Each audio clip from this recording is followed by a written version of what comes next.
धुराम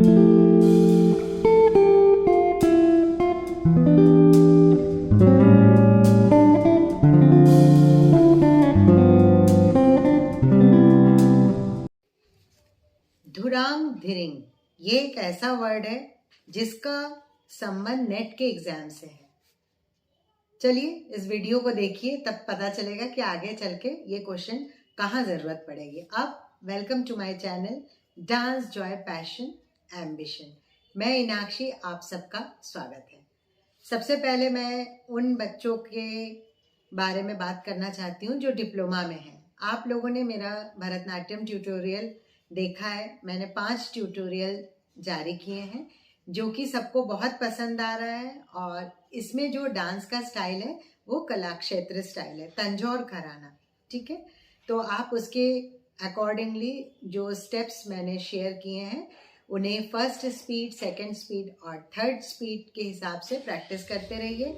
ये मेरे practical classes के लिए बोनस टिप्स है। और मैंने तीनों स्पीड में छोटे छोटे शॉर्ट्स वीडियो, लॉन्ग वीडियो सब दिए हुए हैं। आप मेरे चैनल को सब्सक्राइब करिए, लाइक कमेंट शेयर करिए और उसको देख के बार बार प्रैक्टिस करिए, याद हो जाएगा। इसके अलावा अब नेट के एग्जाम्स की डेट आ गई है। 21 फरवरी से लेके 20 मार्च तक इसके सारे एग्जाम्स होंगे, जिसमें डांस का भी है। तो जिन लोगों ने फॉर्म भरा है, रजिस्ट्रेशन किया है, वो अपने पोर्टल को चेक करेंगे। एग्जाम के 7 दिन पहले आपके एडमिट कार्ड्स आ जाएंगे। अब मैंने ये जो क्वेश्चन बैंक बनाया है जिसमें कुछ टॉप क्वेश्चंस हैं जिनको कि पूछा गया है नेट के एग्जाम्स में, और इनमें से कुछ ऐसे क्वेश्चंस हैं जिनको कि रिपीट भी किया गया है। तो मैं कोशिश ये कर रही हूँ कि कम समय के अंदर आपको ज़्यादा से ज़्यादा क्वेश्चन बताऊँ जो फर्स्ट पेपर और सेकंड पेपर में बहुत इम्पॉर्टेंट है। और इसके अलावा बातों को इधर उधर न घुमाते हुए, अननेसेसरी वीडियो को न बढ़ाते हुए काम की बातों पे आ जाती हूँ। और मैं आपको कुछ ऐसे क्वेश्चंस बता रही हूँ जो कि सेकंड शिफ्ट में जो एग्ज़ाम हुआ था नेट के 2021 में, तो उसके सारे क्वेश्चंस हैं। नेट के एग्जाम्स के जो क्वेश्चन पेपर मिले हैं जिसमें 2021 को 2 नवंबर में जो सेकंड शिफ्ट में एग्जाम हुआ था, उसके पेपर के कुछ इम्पोर्टेंट क्वेश्चन है जिसको कि हम पढ़ के आपको बता रहे हैं। आपको उसके अकॉर्डिंगली तैयार करना है। जैसे फर्स्ट क्वेश्चन मैंने लिखा है इसमें, अधिगम के किस स्तर को समन्वेशी अवबोध भी कहा जाता है? रिफ्लेक्टिव लेवल या विमर्शी चिंतन स्तर। तो जब आप फर्स्ट पेपर की तैयारी करेंगे तो अधिगम से रिलेटेड सारी चीज़ों को बहुत अच्छी तरह से आप इसको रेडी करेंगे, तब आपको समझ में आ जाएगा। सेकंड क्वेश्चन है, क्षेत्र मुक्त अधिगमकर्ता की क्या विशेषताएं होती है? तो इसमें है प्रतिस्पर्धी बनना तथा सूचना को स्वयं व्यवस्थित करना। एकालकी शिक्षण विधि का संबंध किससे है? दल शिक्षण व प्रदर्शन। तो ये एजुकेशनल सिस्टम के ऊपर क्वेश्चन आता है, टीचिंग एप्टीट्यूड पे क्वेश्चन आता है। और इसके अतिरिक्त रिसर्च एप्टीट्यूड के ऊपर भी क्वेश्चंस पूछे जाते हैं। कंप्यूटर, मैथ्स, लॉजिक और articles related question, political science related question और यूजीसी रिलेटेड क्वेश्चन सारे पूछे जाएंगे। फोर्थ क्वेश्चन है, किस अध्ययन में अनुसंधान के उद्यत मुख्य साधन के रूप में शब्द अथवा चित्र का सहारा लिया जाता है? Participant observation based study. तो ये मास कम्युनिकेशन से रिलेटेड, इंटरनेट से रिलेटेड और जो करंट अफेयर्स है उनको भी आप स्टडी कर लेंगे तो आपको आसानी से इसका आंसर मिल जाएगा। श्रोता तक किस प्रकार के संदेश संचार के माध्यम से पहुंचाए जाते हैं जो सर्वाधिक मुश्किल होते हैं? तो वो होता है जनसंचार। 2, विरोधी प्रतिज्ञप्तियों के संबंध में निम्नलिखित में से कौन सा अभिकथन सत्य है? एक की सत्यता दूसरे की असत्यता को प्रकट करती है। इसमें 4 ऑप्शन दिया था तो मैंने 4 ऑप्शन को नहीं लिखा, इसको शॉर्ट बनाने के लिए लिखा। एक की सत्यता दूसरे की असत्यता को प्रकट करती है। ब्लॉग्स के बारे में क्या सत्य है? ब्लॉग्स के पोस्ट विपरीत कालक्रम में होते हैं। इसमें भी 4 ऑप्शन दिया हुआ था जो कि गलत थे। जो सही ऑप्शन है उसे मैंने लिखा है, ब्लॉग के पोस्ट विपरीत कालक्रम में होते हैं। इंटेल का सही क्रम क्या है, इसको आप नोट कर लीजिए। 8085, 80486, पेंटिनियम 3 और डुअल कोर। अच्छा, एक क्वेश्चन जो है वो अक्सर पूछा जाता है कि मतलब पृथ्वी पर सिंचाई के लिए और पेय जल की उपलब्धता का परसेंटेज कितना है। तो ये इंडिया करके भी पूछा जा सकता है और वर्ल्ड के उससे भी पूछा जा सकता है। तो इसका आंसर है 1%। अब नेक्स्ट क्वेश्चन पे आ जाते हैं।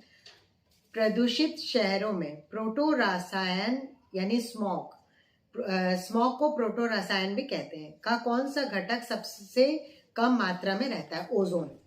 भारत में उच्च शिक्षा संबंधी प्रथम नियामक निकाय की स्थापना किसके अंतर्गत की गई, यानी इसका आंसर MCI, इसको लिख लीजिए, medical council of India, MCI। विश्वविद्यालय शिक्षा आयोग 1948 के अध्यक्ष कौन थे। डॉक्टर सर्वपल्ली राधाकृष्णन।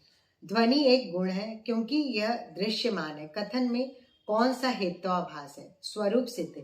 इसमें भी 4 ऑप्शन दिया हुआ था। ये फिजिक्स का क्वेश्चन है। तो जो 9th-10th के बेसिक साइंस होते हैं, फिजिक्स, केमिस्ट्री, बायोलॉजी, उससे रिलेटेड कॉमन क्वेश्चन जो है वो नेट के एग्जाम्स में पूछे जाते हैं। तो उसको आप याद कर लेंगे, बहुत ईजी है, ये सब लोगों ने पढ़ा हुआ है। तो इसका आंसर होगा। बाकी जो क्वेश्चंस होते हैं वो मैथ्स वगैरह के रहेंगे, बार ग्राफ और ये सब रहेगा। तो बहुत सारे क्वेश्चन को ना उठाते हुए हम लोग मेन डांस वाले पेपर पर फोकस करते हैं, क्योंकि उस दिन मैंने आपको 10 यूनिट्स के बारे में बताया जो कि सिलेबस में पूछा जाता है, उसी के हिसाब से डांस का। तो उसके कुछ क्वेश्चन मैं अभी उठाऊंगी। पहले मैं कुछ इंपॉर्टेंट चीज़ें और बता देती हूँ, जैसे कि अनसीन पैसेज आता है, स्वामी विवेकानंद पे आ सकता है, रविन्द्रनाथ टैगोर पे आ सकता है, गांधी जी पे आ सकता है, किसी भी एक पॉलिटिकल लीडर पे आ सकता है, दार्शनिक पे आ सकता है, वैज्ञानिक के ऊपर आ सकता है, या फिर किसी भी एक ऐसे टॉपिक पे आ सकता है जो कि बहुत इम्पॉर्टेंट है लेकिन उसके बारे में कुछ भी गारंटी के तौर पे नहीं कहा जाता है। और कुछ वर्ड्स ऐसे होते हैं जो अनसीन पैसेज में नहीं लिखे होते हैं, वो जनरल नॉलेज के क्वेश्चन होते हैं जिन्हें आपको अपने आप आंसर देना होगा। इसके अतिरिक्त पूछा जाता है ग्रुप वर्क, अधिगम यानी लर्निंग, अनुवर्ती संवाद, सहकारी अधिगम, कार्यकलाप, पॉलिटिकल लीडर्स, मैंने अभी बताया, ये सब पूछा जाएगा। सेकंड पेपर के क्वेश्चन में किस टाइप के क्वेश्चन कॉमन होते हैं, जैसे स्टेट वाइज कुछ क्वेश्चन, कुछ फेमस पर्सनालिटीज के क्वेश्चन पूछे जाते हैं। अब सेकंड पेपर पे आ जाते हैं। इसमें कुछ क्वेश्चंस कॉमन होते हैं जो कि पूछे जाते हैं स्टेट वाइज, और जो डांस के होते हैं। तो डांस से रिलेटेड क्वेश्चन के बारे में बात करते हुए कुछ क्वेश्चन को मैं पढ़ती हूँ, जो कि 2 नवंबर 2021 के पेपर का है। इसमें सबसे पहला क्वेश्चन है, असम में चलंत गतिशील नाटक के जनक कौन है। अच्युत लहर। बुक मॉडर्न एक्टिंग के लेखक कौन है। H. चार्ल्स। नाट्यशास्त्र के अनुसार यह एक लघु या उप कथानक है जो मुख्य कथानक के समानांतर चलता है। पताक के बारे में यही क्वेश्चन घुमा के पूछा गया है।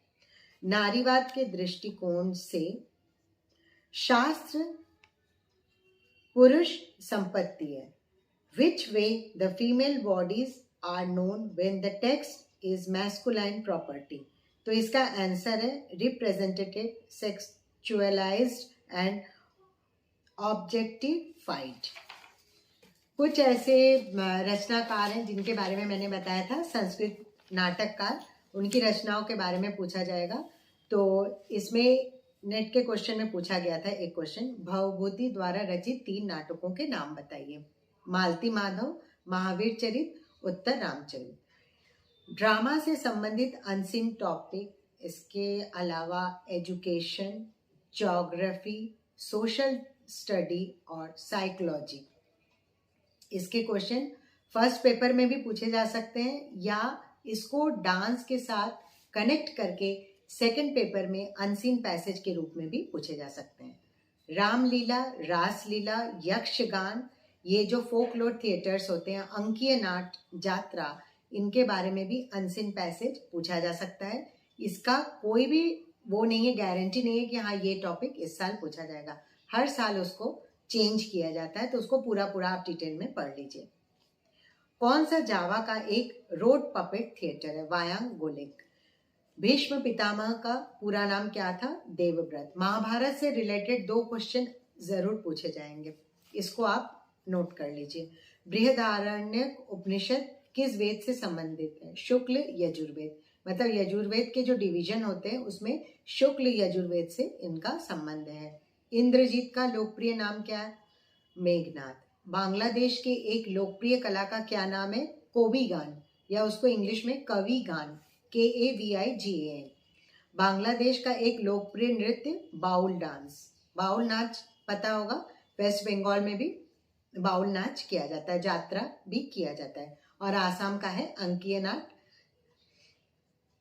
देवरत्तम लोक नृत्य आज भी तमिलनाडु के किस जिले में परिरक्षित है? प्रिजर्व्ड, मतलब कि उसको संरक्षण प्रदान किया गया है, तो वो जिला है मदुरई। उत्तराखंड की भेटिया जनजाति के मृत्यु से संबंधित नृत्य का नाम क्या है? धुराम और धुरिंग। इसी नृत्य शैली के बारे में मैंने शुरू में ये वर्ड यूज किया। ये वर्ड सुनने में बड़ा अजीब लगता है कि मृत्यु का नृत्य से क्या संबंध है। तो ये जो हमारे उत्तर प्रदेश और अन्य जिले में, हिमाचल प्रदेश है, उत्तराखंड वगैरह में है, तो ये जो डोम जाति होते हैं वो लोग के यहाँ जब किसी की डेथ होती है तो वो ईश्वर को थैंक यू बोलते हैं, धन्यवाद कहते हैं कि इस मृत आत्मा की शांति के लिए वो लोग नृत्य करते हैं और ईश्वर को प्रसन्न करने के लिए कि उनको इस जीवन से मुक्ति मिली, उनको अगले जन्म में अच्छा जीवन प्राप्त हो, तो प्रार्थना करने के लिए ये नृत्य किया जाता है जिसका नाम है धुराम और धुरिंग।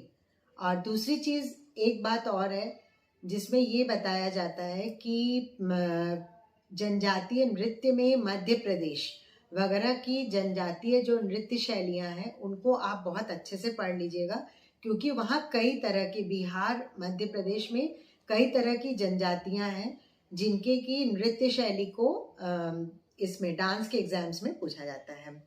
2 व्यक्तियों ने कठपुतली कलाकारों को 1 ग्राम दान में दिया, उनके नाम बताइए।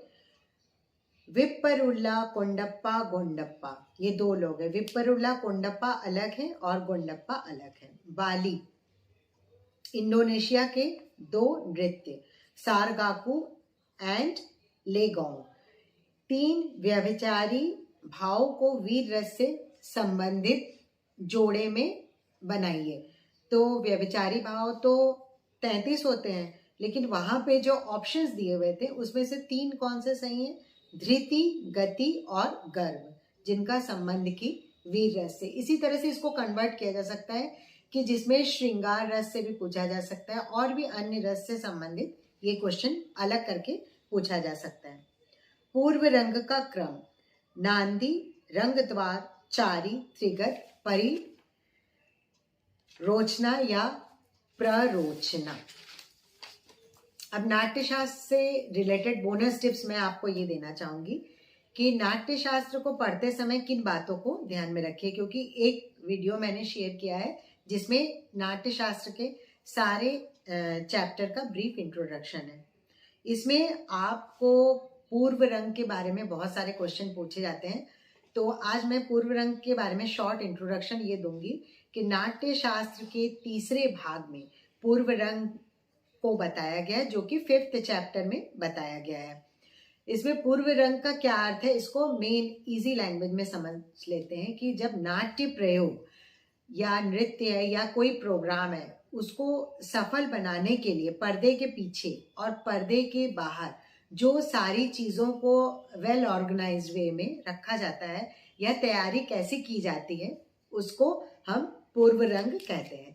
इसको नाट्य शास्त्र की भाषा में मैं पढ़ के सुना देती हूँ। नाट्य प्रयोग के पूर्व ही उसके सफलतापूर्वक पूर्ण होने के लिए किए जाने वाले संपूर्ण कार्यकलाप को पूर्व रंग में समाविष्ट किया गया है, अर्थात प्रयोग के पूर्व होने वाले आवश्यक कार्य। मैं धीरे धीरे पढ़ रही हूँ। अब इसके 2 भाग होते हैं, अंतर्यवनिका, बहिर्यवनिका। जिसमें सीरियल वाइज आप क्रम इसको लिख लीजिए। प्रत्याहार, अवतरण, आरंभ, आश्रावण, वक्रपाणी, परिघटना, संघोटना, मार्गा, सरित तथा ज्येष्ठ, मध्यम, कनिष्ठ, आसारित। वही रविनिका में लिख लीजिए। उत्थापना, परिवर्तन, नांदी, शुष्का, कृष्टा, रंगद्वार, चारी, महाचारी, त्रिगत तथा प्ररोचना, शुष्कावृष्ट, धोबा। अब बात होती है करण के बारे में। करण, अंगहार, रेचक, पिंडीवत, इनसे संबंधित क्वेश्चंस जरूर पूछे जाएंगे, कुछ ना कुछ आएगा। तो 108 करण होते हैं, ये पहले भी बताया गया है।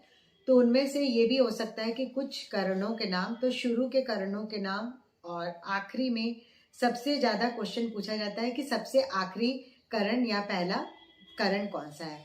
तो सबसे पहला करण तल पुष्प पुट होता है और सबसे आखिरी करण होता है गंगावतरण। इसके अतिरिक्त जो इम्पोर्टेंट करण होते हैं जिनके नाम मैं पढ़ के बता देती हूँ। तल पुष्प पुट, वर्तित, वली, तोरु, समनक, लीन, रेचक, भ्रमर और स्वास्तिक, मंडल स्वास्तिक, रेचित, निकुट, अर्ध निकुट, कटि छिन्न, कटि सम, नुपुर, उन्मत्त, आलाद, भुजंग, त्रासित, वृश्चिक, चतुर, आवृत्त, सूची, अर्ध सूची, मयूर ललित, दंडपात, शकटस्य। शकटस्य करण का संबंध सत्रिय नृत्य में है और इसका प्रयोग सबसे ज्यादा सत्रिय नृत्य शैली में किया जाता है। तो इसको आप अलग से नोट कर लीजिए। और लोलितक, इसके अतिरिक्त बाकी करण के नाम भी आप चाहें तो अपने हिसाब से रेडी कर सकते हैं। ये मेन थे जो मैंने बता दिया। इसके अतिरिक्त एक क्वेश्चन पूछा गया था, भाष्यकार ने गात्र विक्षेपणार्थ को नृत्य से संबंधित माना, तो ये किस धातु से निकला है? तो ये नृत्य, नृत्य मतलब सिर्फ डांस और नृत्य मतलब अभिनय के साथ डांस। अभिनय का उल्लेख किन पुराणों में है? तो हरिवंश पुराण और विष्णु धर्मोत्तर पुराण। ब्रह्म पुराण में रास क्रीड़ा का वर्णन किया गया है, ये क्वेश्चन भी पूछा गया है। रास पंचाध्यायी यानी 5th चैप्टर में रास लीला का वर्णन है। कालिका पुराण में कला की उत्पत्ति के बारे में बताया गया है। जैन धर्म में कितने प्रकार की कलाओं का वर्णन है? तो 64 और 72 अलग अलग कलाओं का वर्णन है। श्री कृष्ण को चालिक्य नृत्य के कॉम्पोजर माने जाते हैं, मतलब उन्होंने इस नृत्य का आविष्कार किया था। मालविकाग्नि मित्र में मालविका ने भी चालिक्य नृत्य किया था। और भास का समय, कवि, लेखक, उनका समय कार्यकाल क्या माना जाता है या उनका टाइम पीरियड 400 ईसा पूर्व। जयदेव का समय 12वीं शताब्दी। कालिदास के 3 मुख्य नाटकों के नाम आप लिख लीजिए, मालविकाग्निमित्रम, अभिज्ञान शाकुंतलम और विक्रमो वर्षीय। शूद्रक के नाटकों के नाम लिख लीजिए, मृच्छकटिकम और विशाखा दत्त की मुद्रा राक्षस, हर्षवर्धन का प्रियदर्शिका रत्नावली, नागानंद। हर्ष के और नाटक भी हैं कुछ इम्पॉर्टेंट, कपूर मंजरी, निध्यशाल भंजिका, बाल रामायण, बाल भारतम। कालिदास के कुछ कृतियां हैं जो कुमार संभवम, मेघदूतम, रघुवंशम, ऋतु संहार। कालिदास के 3 मुख्य नाटक और महाकाव्य, जिसमें महाकाव्य कहा जाता है रघुवंशम तथा कुमार संभवम को, और खंड काव्य कहा जाता है मेघदूतम तथा ऋतु संहार को। ये सब तो हो गई संस्कृत नाटकों की बारी, बातचीत हो गई, उनकी कैसे कैसे टाइम पीरियड है, उनकी बारी कैसे आई, कैसे उसको प्रेजेंटेशन दिया गया, ये सब डिटेल में आप अपने आप पढ़ेंगे। और मेन आपको अभिनय दर्पण के कुछ जानकारियां जो कि बीपीए लेवल पे और एमपीए लेवल पे काफ़ी हद तक हो जाती है पढ़ते पढ़ते, तो उनके चैप्टर आंगिक, वाचिक, सात्विक और आहार्य अभिनय के बारे में डिटेल स्टडी। इसके बाद पूर्व रंग हो गया, प्रेक्षागृह के बारे में, सभा, नर्तकी के गुण दोष और देवहस्त, जाति हस्त, बांधव हस्त, पाद भेद और संयुक्त असंयुक्त हस्त, इनके बारे में बहुत बारे बताया गया है, मतलब क्लास में भी बताया जाता है, तो वो तो लगभग सबको याद होगा। ये हो गया बोनस टिप्स। अब तैयारी करते समय मेन बात को ध्यान में रखिएगा कि आपके 10 यूनिट्स जो होते हैं वो सारे स्ट्रॉन्ग नहीं होते हैं, तो जो आपके स्ट्रॉन्ग है उसमें 6 से 8 यूनिट की सारी चीज़ों को डिटेल में पढ़ लीजिए और बाकी जो 4 यूनिट्स हैं उनके मेन मेन पॉइंट्स को पढ़ लीजिए, तो आपके मार्क्स अच्छे आ जाएंगे, क्योंकि सबका सब यूनिट एक जैसा नहीं होता है। तो आज का वीडियो यहीं पे मैं ख़त्म कर रही हूँ। प्लीज़ मेरे वीडियो को ध्यान से देखिए, लाइक, कमेंट, शेयर और सब्सक्राइब करिए। आगे मैं आपको और भी ऐसी जानकारियाँ दूंगी जो कि आपको कहीं भी एक जगह पे नहीं मिलेगा। मेरे इस चैनल में आपको बैले डांस का सारा वीडियो लिखा हुआ मिलेगा और मैंने जो वीडियो में बताया है वो भी मिलेगा। फोक डांसेस ऑफ इंडिया, नाट्य शास्त्र, इन सारे का वीडियो पहले शेयर किया गया है, आप उसको देखिए और म्यूजिक की तरह सुनते रहिए। आज का टिप यही है कि वीडियो को बार बार देखिए, जैसे गाने हम सुनते हैं याद करते हैं, उसी तरह से वीडियो को बार बार देखिए, याद करिए, याद हो जाएगा। ठीक है, आज के लिए वीडियो यहीं खत्म करती हूँ। Best wishes for everyone. Thank you friends. Have a nice day.